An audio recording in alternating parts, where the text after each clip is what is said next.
के साथ मैं हूं दीपिका। रजत और चाहत के बीच में बहुत सारी अब बातें होने लगी है और इसकी वजह यह है कि सारा अब घर में नहीं है।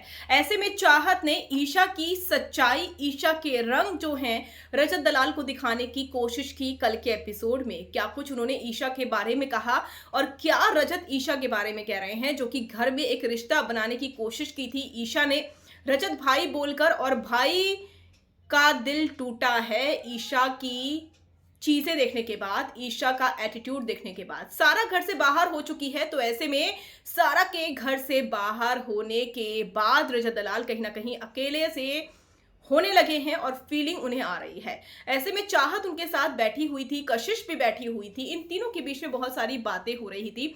रजत दलाल का दिमाग इतना तेज है कि बिग बॉस पहले से ही भाप लेते हैं कि रजत को सोच रहे हैं। इसीलिए कल के नॉमिनेशन में आपको याद होगा कि बिग बॉस ने पहले ही रजत को टोक दिया कि आपके समीकरण क्या कहते हैं, और टीवी स्क्रीन बंद कर दी ये सोचकर कि रजत दलाल किसी तरह का कोई आइडिया ना लगा सके। लेकिन रजत दलाल ने फिर भी आइडिया लगाया और बहुत ही बेहतरीन तरीके से आइडिया लगाया।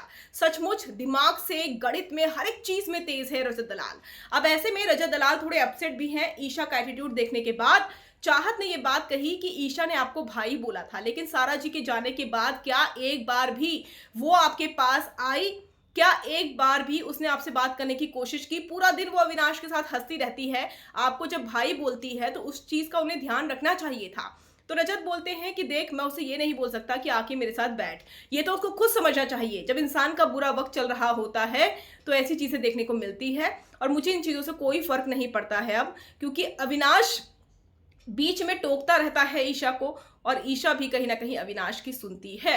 तो चाहत जो है रियलिटी बता रही है ईशा की रजत को, और रजत भी वो फील कर रहे हैं अब सारा अरफीन खान के जाने के बाद, क्योंकि कहीं ना कहीं सारा के जाने के बाद उनके समीकरण तोड़ दिए हैं बिग बॉस ने और वो अकेला सा फील कर रहे हैं।